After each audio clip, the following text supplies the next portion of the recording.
আজকে এমন একজন মানুষের সাথে কথা বলবো, বেশি কথা বাড়াবো না, শুধু এটুকুই বলবো যে এই মানুষটাকে নাম বললেই আসলে সবাই চেনেন। স্পেসিফিকভাবে আসলে 21শে ফেব্রুয়ারিতে ওনাকে শুধু ইন্টারভিউতে দেখা যায়, এছাড়া কোথাও পাওয়া যায় না। তো আমাদের সৌভাগ্য যে আমরা তাকে পেয়েছি।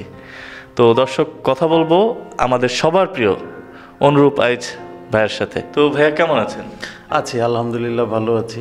আসলে আপনাকে তো ক্যামেরার সামনে পাওয়া যায় না, আমাদের সৌভাগ্য যে আপনাকে আমরা পেয়ে গেছি। না, বিষয়টা এরকম না আসলে। সেটা হলো কি, ওই যে সময়ে ব্যাটে বলে হয়তো হয় না। হ্যাঁ। আর ফেব্রুয়ারি মাসটাই আমি টিভি ইন্টারভিউ বেশি দিয়ে থাকি, যেহেতু বইমেলা পুরো মাসটাই আমি চেষ্টা করি বইমেলা কেন্দ্রিক মানুষ আমাকে বেশি জানো। যেহেতু গীতিকার হিসাবে, নাট্যকার হিসাবে আমার একটা পরিচিতি আছে, এবং ফেসবুকের কারণে আমার গানের ব্যাপারটা সবাই জানে। এটা আসলে নতুন করে জানানোর কোনো প্রয়োজন পড়ে না। গানের প্রচারণা বাংলাদেশে প্রচুর। আমার নতুন কোনো নাটক বের হলে সেটার প্রচারণাও ডিজিটাল প্ল্যাটফর্ম বা পত্রিকায় নিউজ হয়, স্টাররা কমেন্টস করে, স্ট্যাটাস দেয়, এটা অটোমেটিক একটা প্রচার হয়ে যায়। কিন্তু বইমেলা কেন্দ্রিক প্রচারণাটা আমাদের খুবই কম হয়। এর আরেকটা কারণ হচ্ছে যে বইমেলায় যাদের বই বের হয় ম্যাক্সিমামই তো তারকা, এবং নিউ কামাররাও আছে।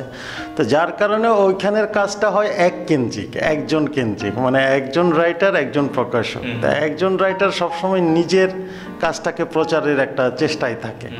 তো ওই জায়গায় আমারও চেষ্টা থাকে যে ফেব্রুয়ারিতে যেহেতু আমার বই বের হয় একাধিক, তাই আমি ওই টাইমটায় আসলে টিভি শো করলে পাঠকের কাছে আমার বইয়ের খবরটা পৌঁছাবে। এইটাই আসলে উদ্দেশ্য, আর কোনো কারণ নেই। আমি ছোটবেলা থেকে দেখে আসছি একাধারে অনেক গুণান্বিত আপনি, একাধারে রাইটার, আপনি গীতিকার, নাট্যকার। তো আসলে অনেক গুণ নিয়ে আপনি চলেন। তো আপনি আসলে কোন বিষয়টাকে বেশি প্রাধান্য দেন, অর্থাৎ কোন জিনিসটা আপনি বেশি? আমার কাছে আমার একদম লাইফের শুরু থেকেই আমার যেটার উপরে ফোকাস সেটা হলো লেখালেখি বিষয়টা। হ্যাঁ, অনেক গুণের ব্যাপার আসলে আমি যেটা বিলিভ করি যে কোনো গুণই আমার ভেতরে নেই, আমি খালি চেষ্টা করি। আরেকটা হলো যে আমি এই লেখালেখির ব্যাপারটাকে মনে করি যে আল্লাহ প্রদত্ত একটা ব্যাপার, যে আল্লাহ উপর থেকে কোনো কিছু না দিলে একটা মানুষের পক্ষে করা সম্ভব না। আমরা নিজেদেরকে সৃষ্টিশীল মানুষ দাবি করি, হ্যাঁ, তা আসলে আমরা সৃষ্টির কেউ না। হ্যাঁ, সৃষ্টিকর্তা একজনই, তিনি সবসময় উসিলার মাধ্যমেই আমাদেরকে দিয়ে থাকেন। যেমন আমরা নবী রসুলের উসিলায় ধর্ম পেয়েছি, পৃথিবী পেয়েছি, ঠিক তেমনি এখনও যা চলছে, সেই যে করোনার টিকা আবিষ্কার, বা এই যে আমার গান লেখা, বা আরেকজনের আরেক কিছু, এটা কিন্তু উনিই দেন। আমি জাস্ট একটা পুতুল, এটা আমি মনে করি। আমার থিওরিটা এই জায়গায়, যদিও বা অনেকের কাছে ভিন্ন ধারণা থাকতে পারে, এটা তাদের ব্যাপার। তা আমার এই কারণে মনে হয় যে আমি আসলে গুণী কেউ নই, আমি একজন মাছি মারা কেরানির মতো। আসলে মানুষজন যারা অনেক বড় তারা কিন্তু এভাবেই বলে থাকে। না, ব্যাপারটা আমি আমার অনুভূতির জায়গা থেকে বিলিভ করি যে আল্লাহ আমাকে যখন একটা লাইন দেন, আমি খালি নোট পেটে নোট করি। হ্যাঁ, বা উনি যখন বলে যে না এই ওয়ার্ডের বিপরীতে তুমি এই ওয়ার্ড দাও, আমি আসলেই তখন তাই করি। এছাড়া আমি আর অন্য কিছু করি না। এটা আমার এত বছর পরে ধারণা। একটা সময় আমারও মনে হতো যে বাহ, আমি কি সুন্দর গান লিখেছি, ও আমার নাটক দেখে সবাই মুগ্ধ, নিজেকে ক্রিয়েটর মনে হতো একটা সময়। কিন্তু এখন কাজ করতে করতে, কাজের ম্যাচুরিটি আস্তে আস্তে আমার কাছে মনে হলো যে না, আমি কিছুই ক্রিয়েট করছি না, এটা অরিজিনাল ক্রিয়েটর আমাকে দিয়ে করাচ্ছে। এটার ফিলিংসের আরেকটা কারণ আছে, সেটা হলো আমার পুরনো অনেক লেখা গান, পুরনো অনেক লেখা নাটক, পুরনো অনেক লেখা গল্প, কবিতা এখন আর আমার কাছে ভালো লাগে না। আমার কাছে মনে হয়েছে যে হয় যে এই লেখাগুলো আসলে বাজে লেখা ছিল, হিট হয়েছে, জনপ্রিয়তা পেয়েছে, ওটা অন্য হিসেবে, কিন্তু আমার কাছে মনে হচ্ছে না, এটা আমার মনের মতো না। তো তখনই মনে হয় যে না, আমি আসলে ক্রিয়েটর না। যদি আমি ক্রিয়েটর হতাম তাহলে আমার পুরনো কাজগুলো আমার কাছে ভালো লাগতো এখনো সমান পর্যায়ে। যাক, আপনার সব কাজগুলো কোনোটাই ফেলনা না, আমরা তো জানি। একটা বিষয় জানতে চাইবো যে আপনার ঝুলিতে গানের কথা যদি আসি, অনেক গান, হিট গান। তো এই পর্যায়ে আমি যেটা জানতে চাইবো, বাচ্চু বসের সাথে তো আপনি কাজ করেছেন, উনি আর পৃথিবীতে নাই, ওনার সাথে ইনভলভ হয়েছিলেন কিভাবে গান নিয়ে? আচ্ছা, ওনার সাথে ইনভলভমেন্টসটা আমার সাংবাদিকতার সুবাদে, যেহেতু আমি সাংবাদিকতায় যুক্ত, সেই হিসাবে সম্পর্কটা। বাট গানের সম্পর্কটা এটা সরাসরি ওনার সাথে আমার ছিল না একটাই কারণ হচ্ছে আমি ডিরেক্ট ওনার কোনো গান করিনি। তখন তো অডিও কোম্পানিতে গানের অ্যারেঞ্জার ছিল, মিউজিক ডিরেক্টররা গান অ্যারেঞ্জ করতো। তো আমার 2টা গানই হয়েছে, 3টা গান ওনার সাথে। একটা হলো শওকত ভাই মিউজিক ডিরেক্টর, বিখ্যাত মিউজিক ডিরেক্টর শওকত ভাইয়ের অ্যারেঞ্জে দিল অ্যালবামটা, দিল গানটা সুপার ডুপার হিট ছিল। আর 2টা গান ছিল আরমান খানের অ্যালবামে, দোস্ত দুশ্মন নামে একটা অ্যালবাম ছিল সঙ্গীতায়, এবং 2টো অ্যালবামই একই সাথে বের হয়েছিল। মজার ব্যাপার হচ্ছে এই 2টা অ্যালবাম একসাথে কম্পিটিশন করেছে। হ্যাঁ, আর বাচ্চু ভাই আমার সাথে দেখা হলে খালি বলতো যে এই তুমি অভিমান করে কেন গান লিখো না, তোমার গান বেশি বেশি লেখা উচিত, তোমার গান করা উচিত।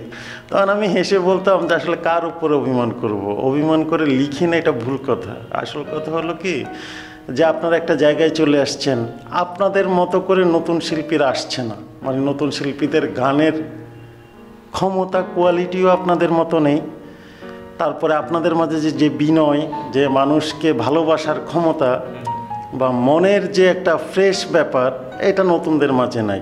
তো এই কারণে আসলে কাজ করে হয়ে ওঠে না।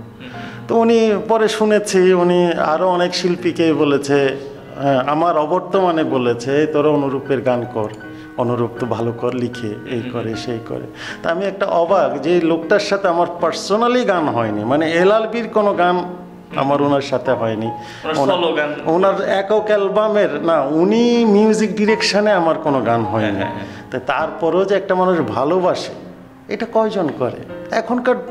এখনকার জেনারেশনে বাংলাদেশে এই জিনিসটা নেই।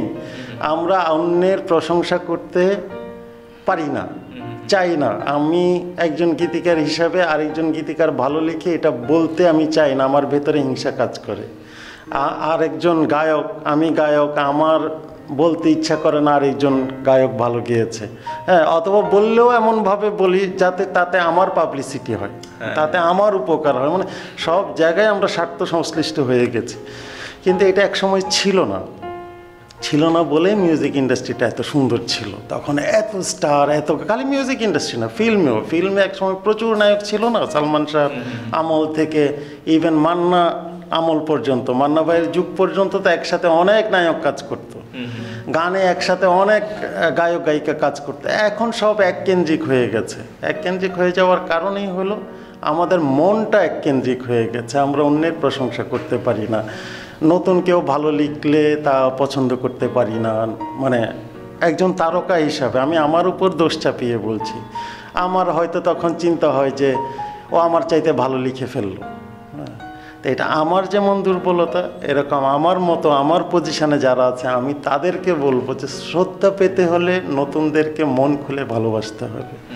আমি খালি এক্সপেক্ট করব নতুনরা আমাকে ভালোবাসবে, হ্যাঁ, এইটা হবে না। নতুনকে আমার ভালোবেসে নিতে হবে এবং তাকে দরকার হলে আমার শিখিয়ে নিতে হবে যে তোমার গান লেখার এই জিনিসগুলো এইভাবে করতে হবে, নাটকের এই জায়গায় এটা হলে ভালো হতো। মানে যেটা বড় ব্যাপার হলো যে বিনা পয়সায় উপদেশ দেয়া, হ্যাঁ, যদিও কথাটা নেগেটিভলি সবাই বলে বিনা পয়সায় উপদেশ, কিন্তু আমি মনে করি এটা পজিটিভলি। যেমন ফেসবুকে অনেকে গান লিখে স্ট্যাটাস দিলে আমি দেখে দিই, অনেকে পার্সোনালি আমাকে ইনবক্সে বলে যে গানটা ঠিক আছে কিনা দেখে দেন। আমি কিন্তু আমার সময় নষ্ট করে হলেও তার এটা কারেক্ট করে দিই, কারণ আমার বিশ্বাস ও যেহেতু পথ চলা শুরু করেছে সে কখন না কখন 10 বছর পরে হলেও তার গন্তব্যে পৌঁছাবে। তখন অন্তত সে এটা মনে রাখতে পারবে যে আমার জন্য উপকার করে দিয়েছেন অনুরূপ আইচ। এটা আমার থিওরি। আসলে এটাই মানুষের বড় পাওয়া, যে কারোর জন্য কিছু করলে এই ভালোটাই থেকে যায়, রাইট, কর্মটাই থেকে যাবে। যতদিন পথ চলবে সে যদি বিনয়ী বা কৃতজ্ঞ হয় সে নিশ্চয়ই এটা মুখেও বলবে। রাইট রাইট, হয়তো মুখে বলাটা আশাও করেন না, কিন্তু একজনের মানে মানসিক মুখে না বলুক, আমি আমার কথা হচ্ছে কি আমি আল্লাহ প্রদত্ত একটা ডিউটি করলাম। এটা আপনি কোরআন হাদিস সহ পৃথিবীর অন্য ধর্মগ্রন্থগুলো যদি পড়েন দেখবেন হচ্ছে বেসিক জিনিসটা এক। বেসিক মানে কি, যে মিথ্যা বলবা না, চুরি করবা না, মানুষকে সাহায্য করবা বিনা স্বার্থে। তো এইটাও তো এক ধরনের সাহায্য, বিনা স্বার্থে সাহায্য করা। তা আমার কাছে মনে হয় আমি ইবাদতেরই একটা কাজ করছি, হ্যাঁ। এবং সেম জিনিসটা ধর্মপ্রীতিটার জন্য যেমন আমার লোক দেখানোর প্রয়োজন নেই, আমার কাছে মনে হয় দেশপ্রেমের জন্য লোক দেখানোর প্রয়োজন নেই। আমি একটা ডেফিনেশন দিলাম ধর্মের দিক দিয়ে, যে আমি বিনা স্বার্থে হেল্প করছি মানুষকে।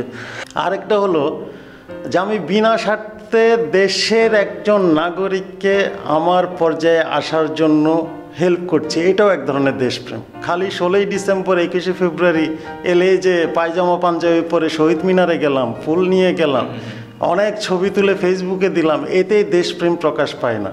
বা সব সময় আমি বললাম আই লাভ ইউ বাংলাদেশ, সেটা বললেও যে আমি অনেক দেশপ্রেমিক তা কিন্তু না। দেশপ্রেমটা উঠে আপনি দেশের মানুষের কল্যাণে বিনা স্বার্থে কি কাজ করছেন, এইটা আমি আমার জায়গা থেকে ছোট্ট পরিসরে চেষ্টা করি।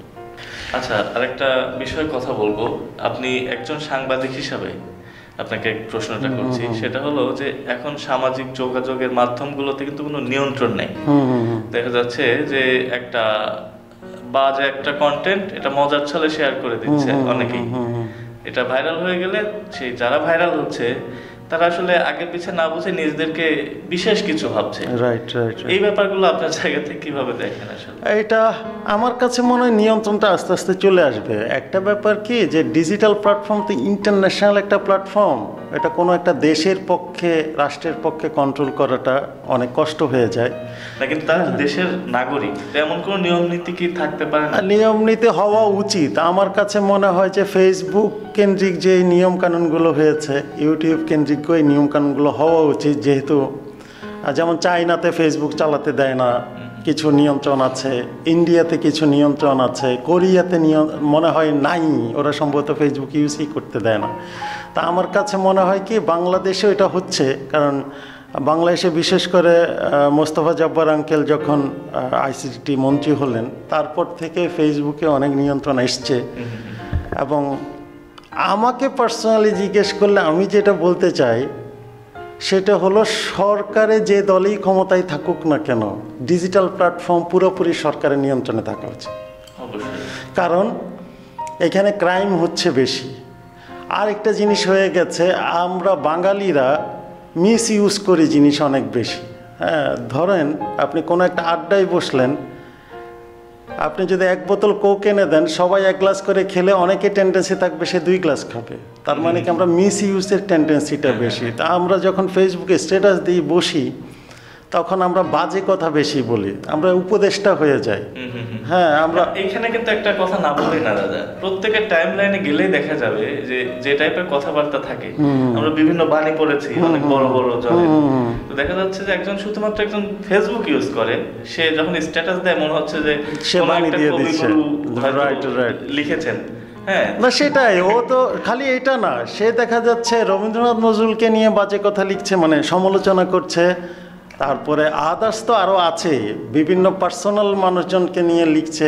আমার কথা কি, যেমন আমি ইচ্ছে করলে লিখতে পারি আমার জুনিয়রদেরকে, আমার জুনিয়র মধ্যে কাকে নিয়ে আমি লিখতে পারবো?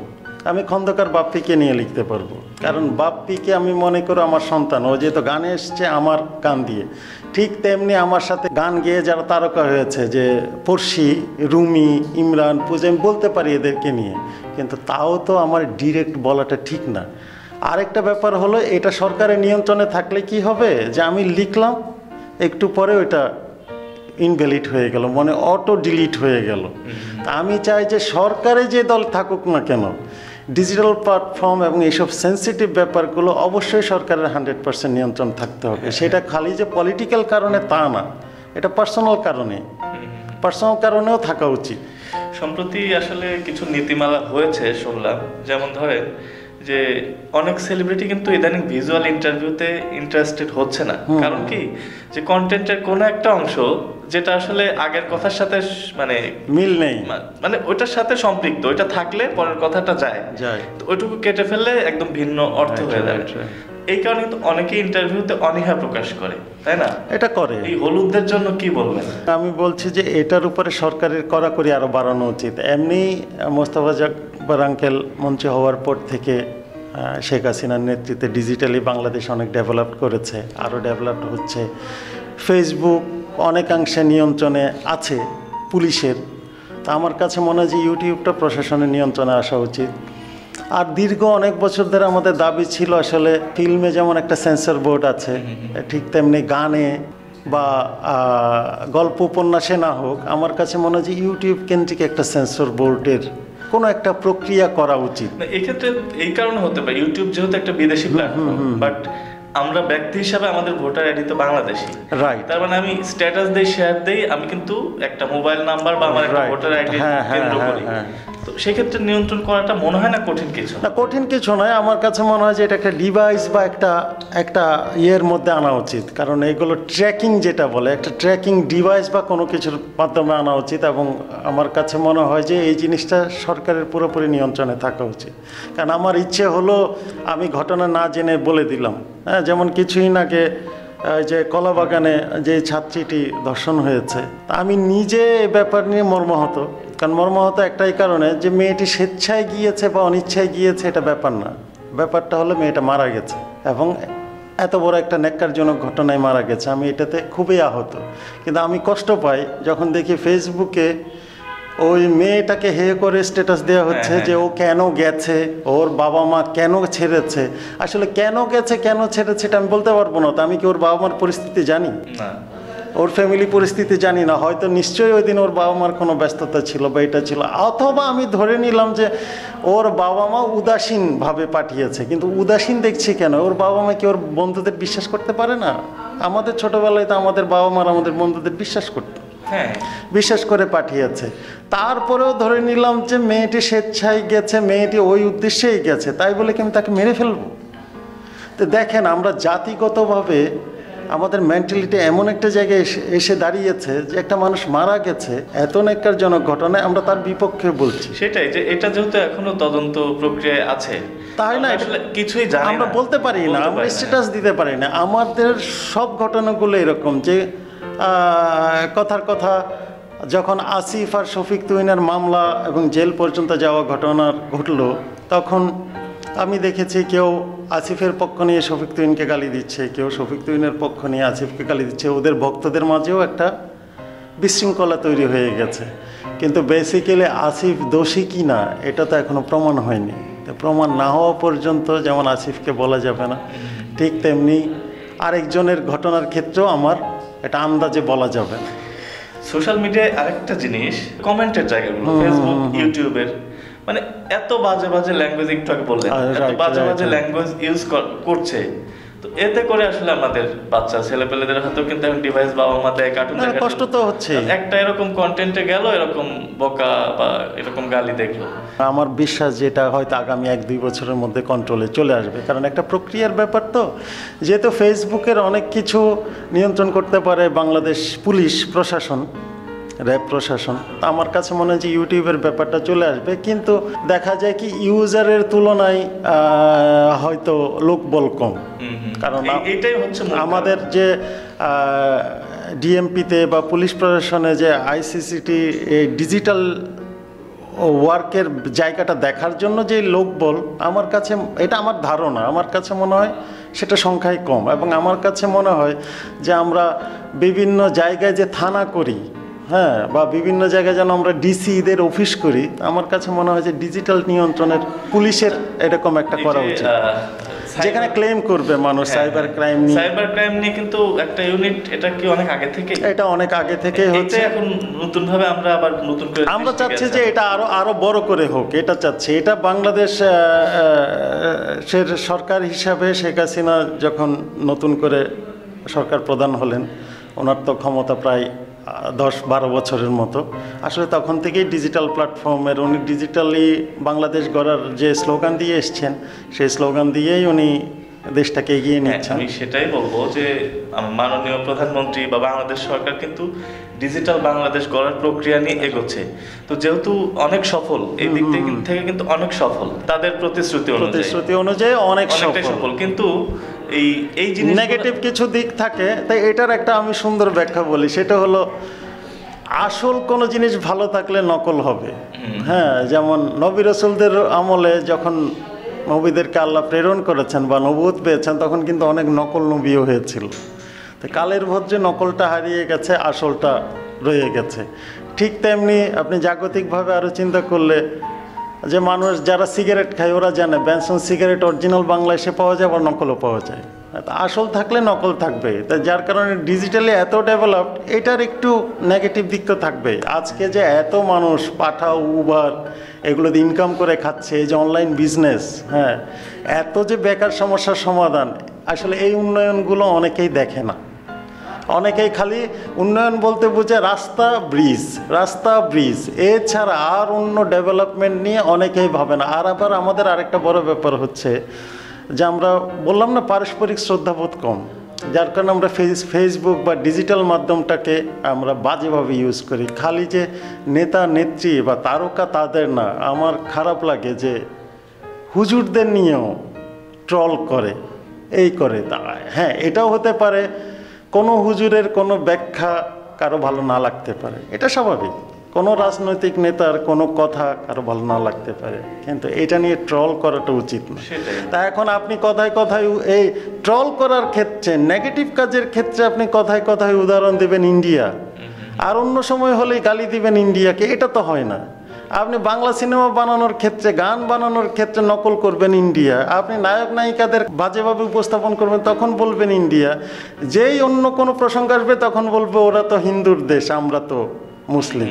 তা আপনি মুসলিম হয়ে আপনি ওটা ফলো করছেন কেন? সংস্কৃতিতে কোনো ধর্ম থাকে না, কারণ এটার বড় প্রমাণ হচ্ছে যে অনেক দেশের সাথে রাজনৈতিক সম্পর্ক আমাদের ভালো না হলেও তাদের সাথে কিন্তু সাংস্কৃতিক সম্পর্কটা সেই আদিকাল থেকে ভালো, এখনো আছে। সংস্কৃতি আর রাজনীতির মধ্যে তো অনেক পার্থক্য আছে। তা আমি এটা বললাম এই কারণ আমাদের মেন্টালিটি থেকে বের হতে হবে, আমার ডিসিশন নিতে হবে। আমি কি জন্মগত মুসলিম হিসাবে আমি কি ইসলাম ধর্মকে ভালোবাসি?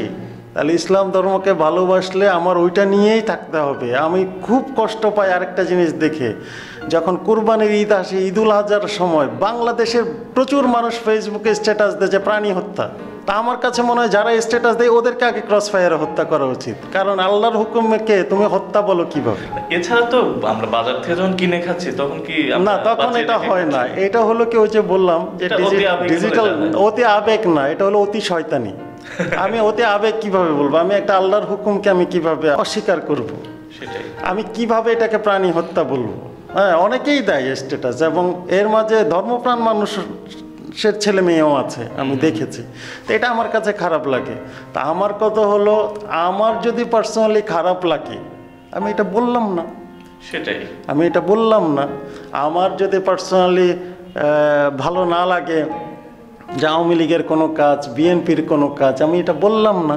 আমি বিশ্বাস করি আমাদের ভালোর সংখ্যাই বেশি, রাইট, খারাপের সংখ্যা খুবই কম। কিন্তু খারাপটা যেহেতু খারাপ, সেহেতু আমরা সবাই ওটাতে, যেমন যে ঘটনাটা ঘটছে, মেয়েটার ধর্ষিত হওয়ার যে ব্যাপারটা, এটা খারাপ বলে কিন্তু সবাই, কত ভালো সংবাদ সেগুলো কিন্তু সবাই জানছে না, এটা একটা এবং আমার কাছে মনে হয় কি, নেগেটিভ মাইন্ড থেকে আমাদের বের হয়ে আসতে হবে। ইভেন আমি আমার সাংবাদিকতার অভিজ্ঞতা দিয়ে বলি, তা আমাদের ম্যাক্সিমাম টিভি চ্যানেল, ম্যাক্সিমাম পত্রিকা, ওরা কাটতে চায়। আমাদের নেগেটিভ মেন্টালিটিটা গড়ে ওঠার পেছনে আমার কাছে মনে হয় আমাদের সংবাদ মিডিয়া বড় একটা দায়ী। কারণ আমরা নেগেটিভ নিউজ হেডিং করতে পছন্দ করি। কেন পছন্দ করে? আমার পত্রিকা বেশি চলবে, আমার অনলাইন বেশি চলবে, আমার টিভি বেশি চলবে, পাবলিক নেগেটিভ নিউজ পছন্দ করে। এই করতে করতে আমরা নেগেটিভ জিনিসকে এত ফ্লাশ করতে করতে, এটা একদিনে হয়নি, কিন্তু এটা গত 20 বছরের কালচার বা 25 বছরের কালচার। এই কারণেই নেগেটিভ মানুষের মাইন্ডটা গড়ে উঠেছে, নেগেটিভের প্রতি মানুষের অ্যাট্রাক্ট হয়েছে। তা আমার কাছে মনে হচ্ছে সাংবাদিকদেরও উচিত যে আমি নেগেটিভ নিউজ কম ফোকাস করব, কিন্তু তাই বলে এমন না যে একটা মানুষ খুন হলো আমি ধামাচাপা দেব, তো করতেই হবে। আমি ধামাচাপা দেব না। অনেক ঘটনা, এটা বেসিক্যালি খারাপ, মানে যেটা অন্যায় সেটা তো আসবেই, কিন্তু হয় কি যে কোনো একটা ভালো প্রসঙ্গের ভালো দিকটা না টেনে খারাপ দিকটা আমরা, যেমন ধরেন যে দেশে অনেক উন্নতি হচ্ছে, এটা অনেক কিছু হচ্ছে, চোখে পড়ছে না, তো হঠাৎ করে যে কোনো একটা জিনিস, এটা তো আমাদের ফল্ট। ঢাকা শহরে যে ময়লা পানি, ড্রেনগুলো বন্ধ হয়ে যায়, এর জন্য কি সরকার দায়ী? এর জন্য তো আমরা নিজেরাই মানি না। তো দেখা যায় ওইটাই, যে ওইটা বলছি না, যখন কোটি কোটি টাকা, হাজার হাজার শত শত কোটি টাকা বাজেট দিয়ে যখন এগুলো ঠিক করা হয়, নিষ্কাশন করা হয়, তখন এটা কেউ বলে না। কিন্তু যখন কিনা ড্রেনের পানি জমে যায়, তখন এটা সবাই এটা যে আমরা দায়ী। এই যে মশা হচ্ছে ঢাকা শহরে বেশি, এটার জন্য আমরা দায়ী। হ্যাঁ, অনেক কিছুর জন্য আমরা দায়ী। আমরা বলতে আমি আমাকে বলছি, আমি বলছি আমি দায়ী, জনগণ দায়ী। আমি মানেই জনগণ, আমরা মানেই জনগণ, আমরা দায়ী, কারণ আমরা সচেতন কম। আমরা এখনো বাচ্চাদের হাতে খেলার জন্য মোবাইল ডিভাইস তুলে দিই। এর জন্য আমি দোষী। আমি আমার বাচ্চাকে খেলার জন্য ছাদেও পাঠাচ্ছি না, মাঠেও পাঠাচ্ছি না, বা ঢাকা শহরে অন্তত যেসব মাঠে ক্রিকেট ট্রেনিং, ফুটবল ট্রেনিং হয়, আমি বাচ্চাদের ওইখানে নিয়ে যাচ্ছি না। আমি তার হাতে মোবাইল ডিভাইস তুলে দিচ্ছি, আর খালি বলছি ফেসবুক নিয়ন্ত্রণে নাই, ফেসবুক খারাপ, ইউটিউব খারাপ। আরে একটা বাচ্চা বা একটা মিচিউর ছেলের হাতে যখন আপনি এগুলো তুলে দিবেন, তখন তো তার নেগেটিভ দিকে যাবেই। আমি আমার বাচ্চার হাতে এটা দিব কেন? আমি তাকে খেলতে নিয়ে যাই। হ্যাঁ, কথা আবনি মাঠ, বনানী ক্লাব মাঠ, এরকম তো অনেক মাঠ আছে, অনেক বাবা মা নিয়ে যাচ্ছে। ঢাকা শহরে অনেক উদাহরণ আছে, অনেক বাবা মাই তাদের সন্তান খেলাধুলা করতে নিয়ে যাচ্ছে, কালচারাল অ্যাক্টিভিটিসে যুক্ত রাখছে। হ্যাঁ, এখন আপনি কেউ গান গাইলে বলেন না এটা গান গাওয়া যাবে না, এটা খারাপ। তা আবার ঘরে বসে আপনি হিন্দি সিনেমার নাচ দেখছেন, তখন ওইটা ইসলাম বিরোধী হয় না। এটা আসলে ভাবার বিষয়। তা এখন সবাই বলে, কিছু হলেই বলে যে বিদেশি স্যাটেলাইট চ্যানেলের ইন্ডিয়ান চ্যানেলগুলো বন্ধ করে দিলে দেশ ভালো হবে। ইন্ডিয়ান চ্যানেল আপনি বন্ধ করেন দেখা। আমার তো ওইখানে 2টা যে সৌদি আরবের চ্যানেল আছে যেখানে দেখাচ্ছে 24 ঘন্টা যে মক্কা মদিনায় কি হচ্ছে, আপনি ওইটা দেখেন। এখন আপনি দেখবেন জি বাংলা, স্টার জলচার, সিরিয়াল বা আরও যা যা আছে। আবার আরেকজনরে বলবেন ও গান গাচ্ছে, এটা বেদাত। হ্যাঁ, বা ও নাটক করছে, এটা বেদে। এটা তো ঠিক না। আপনার একটা নীতিতে থাকতে হবে। আমরা একটু গান প্রসঙ্গে আসি। আপনার তো অনেক গান, বা সবগুলো আমি জানি যে একটা গীতিকার বা একটা গানের যে কোনো ধরনের স্রষ্টা, সুরকার হোক বা সঙ্গীত পরিচালক বা গায়ক, তো সেই ক্ষেত্রে আপনার প্রত্যেকটা গানই আপনার সন্তানের মতো। রাইট। এর মধ্যে থেকে একটা গানের নাম বলবো যেটার মেমোরি শেয়ার করবেন, যে কিভাবে গানটা হলো, বিশেষ একটা। তাহলে আমি এক জীবন গানটার কথাই বলি। এক জীবন গানটা গেছে বাংলাদেশের শহীদ এবং কলকাতার শুভমিতা। এই গানটার কথা বললাম এই কারণে, এই গানের মাধ্যমে আমি কলকাতাতেও পরিচিতি পেয়েছি। তো এই গানের স্মৃতিটা হলো যে শহীদ ভাইয়ের সাথে আমার করা এটা সম্ভবত দ্বিতীয় গান। প্রথমটা কোনটা ছিল? প্রথম ছিল ওনার দূরবীন অ্যালবামেরই একটা গান, মন করে কেমন কেমন, এই টাইপের। এক জীবন গানের সময় হলো আমি জানতাম না যে গানটা শহীদ ভাই গাইবে। ঠিক তার আগে আরফিন রুমিয়ার পড়শি তোমারই পরশ গানটা সুপারহিট হয়ে যায়। এটা তো অনেক সুপারহিট। এটা সুপারহিট হওয়ার পর রুমি আমাকে বলল যে একটা গান লিখে দিতে হবে এরকম, তোমারই পরশের মতো যেন খুবই সুন্দর এবং আবেগপ্রবণ হয়। তাই আমি বলছি কে গাইবে? বলছে কে গাইবে সারপ্রাইজ আছে, বললাম না। আমি বলছি তুমি গাইবা? ও বলে হ্যাঁ। তোমার সাথে কে গাইবে? বলছে আছে, পরে বলবো। একটুখানি আমি ইন্টারফেয়ার করব, এই গানের একটা ছোট্ট মেমোরি শেয়ার করি। এই গানটা যখন আসে, হ্যাঁ, এই সময় তো ভিডিওর এত ভিডিও কিন্তু প্রচলিত, পরবর্তীতে কিন্তু ভিডিও হয়ে প্রচন্ডভাবে একটা আরো বেশি প্রচার পেয়েছে। কিন্তু এর আগে কিন্তু গানটা আমি সব জায়গায় বাজতে শুনেছি, নিজেও জানতাম না এই গানটা কার। আচ্ছা, না, এই গানটা পরে যখন রুমি বলল যে আমাকে লিখে দেন, এই দেন, পরে ও শুভমিতা এবং শহীদ ভাইয়ের ভয়েস নেওয়ার পরে গানটা আমাকে শোনালো। শুনে আমি খুব মুগ্ধ হলাম। মুগ্ধ হওয়ার পরে আমরা তারপরে প্ল্যান করেছি কিভাবে ভিডিও হবে। এর জন্য আরও একটা বছর টাইম গেছে। আমরা কিন্তু গান রিলিজের 1 বছর পরেই ভিডিওটা ছেড়েছিলাম এবং খুব ভালো লেগেছে। এই কারণে এই গানের সঙ্গে ভিডিওর সঙ্গে যুক্ত সবাই নিউ কামার ছিল। যেমন অন্তু করিম, ও প্রথম মডেল হয়েছিল। তারপরে শাইনার মেহেরজান ছবিটা ফ্লপ ছিল, বাট এই গান দিয়ে সে মডেল হিসেবে সুপারহিট হয়। এই কাজে সম্পৃক্ত যারা প্রত্যেকই কিন্তু একটা সুন্দর প্ল্যাটফর্ম পেয়ে গেছে।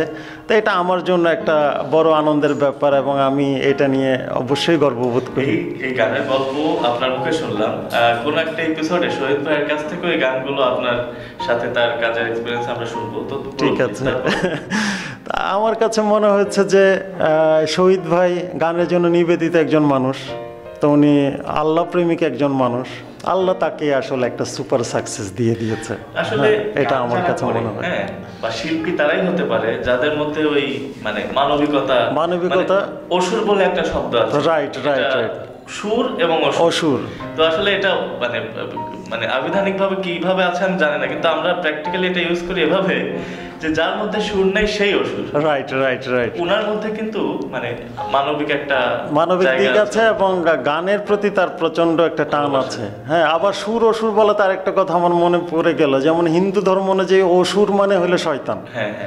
হ্যাঁ, আবার সুর মানে হচ্ছে একটা সুরেলা মোলায়েম একটা জিনিস। হ্যাঁ, আমি দেখেছি গান পাগল মানুষেরা কখনোই অসুর হয় না। অসুর হয় না, রাইট রাইট। কিন্তু গান ভালোবাসেন না তারা সবাই অসুর এমন না, না। কিন্তু যারা অসুর হয় তারা কিন্তু গান ভালোবাসেন না, তাদের মধ্যে থেকে কেউ হয়। Right right right right. যদি বেয়াদবি হয়ে থাকে মাফ করবেন দর্শক, এটা একান্ত আমার ব্যক্তিগত মতামত। না না, ঠিকই আছে। তো এক জীবন গানটা নিয়ে আমি এক্সাইটেড এই কারণে যে এখনও বাংলাদেশে এত গানের ভিডিও হয় বা এত লক্ষ লক্ষ টাকা খরচ করে ভিডিও করে বা গান করে, এই গানের কোয়ালিটি, অডিও ভিডিও, গান লেখা, সুর, মিউজিক, এটাকে এখন এক্সিড করে যেতে পারেনি বাংলাদেশের কোনো রোমান্টিক ডুয়েট গান, সেটা ফিল্মে হোক, সেটা অডিওতে হোক। কারণ এটা অহংকার করে বলছি না, আল্লাহর প্রতি কৃতজ্ঞতা রেখে এবং বিনয়ের সাথেই বলছি, আমার এক জীবন গান ভাঙচুর করেই তো গত 10 বছর ধরে অন্য সব ডুয়েট গান হচ্ছে, হয় রিদম ভেঙে হচ্ছে, না এই টিউনটাকে চেঞ্জ করে হচ্ছে, বা লিরিক্সটাকে এদিক ওদিক করা হচ্ছে, অথবা থিমটা নিয়ে হচ্ছে। তো এটা ভালো দিক, এটাকে আমি খারাপভাবে দেখি না। একটা মজার কথা বলি, আমার নিজের চোখে দেখা যে অনেকগুলো গান ভাইরালও হয়েছে, তারা কম্পোজারকে গিয়ে বলেছে যে আমাকে এক জীবনের মতো করে একটা গানের সুর বা কথা দিন। না, এটা আমাকেও বলে, আমাকেও অনেকে এসে বলে যে আপনি এক জীবনের মতো একটা গান লিখে দিন, অথবা আয়ুব বাচ্চুর দিল গানের মতো একটা গান লিখে দিন। তখন আমি হেসে বলি, আমি তো লিখতে জানি না, আমাকে আল্লাহ যখন যেটা দেয় সেটাই আমি টুকে রাখি, কাজে আমি একটার মতো আরেকটা লিখতে পারবো কিনা আমি জানি না, আমি ট্রাই করি। এভাবে অ্যাভয়েড করে যাই আর কি। এবং এক জীবন গান নিয়ে যেটা ভালো লাগে সেটা হচ্ছে যে আমাদের মিডিয়া রিলেটেড গান জগতের অনেকেই অ্যাপ্রিসিয়েট করতে গিয়ে, আবেগ দিয়ে বলতে গিয়ে অনেক সময় বলে যে এটা তো বাংলাদেশের জাতীয় সঙ্গীতের মতো, মানুষের জানা চেনা জনপ্রিয়তা। তো এটা আমার কাছে অনেক বড় একটা প্রাপ্তি। সে সময় কিন্তু ইউটিউবের মতো এরকম প্ল্যাটফর্ম ছিল না, ছিল না। আসলে অবাক হওয়ার মতো, অবাক হওয়ার, এত ডিজিটালি এত বিশাল অবস্থা তো ছিল না। হ্যাঁ, যেটা তারপরে ওটা পাইরেটেড একটা মার্কেট ছিল, সেই পাইরেটেড ছিল। তারপর আরো একটা ব্যাপার, সেই সময় কিভাবে যে আপনারা টিকলেন, মানে রাইট রাইট রাইট, অবাক হয়ে। এটা আল্লাহ প্রদত্ত, আল্লাহর দান ছাড়া, আল্লাহর নিয়ামত ছাড়া এত বড় মানে এক জীবন গানের জনপ্রিয়তা, এক জীবনের গানের জনপ্রিয়তা তো গত 10-11 বছর ধরে এখনো কোনো গান এক্সিড করে যেতে পারে।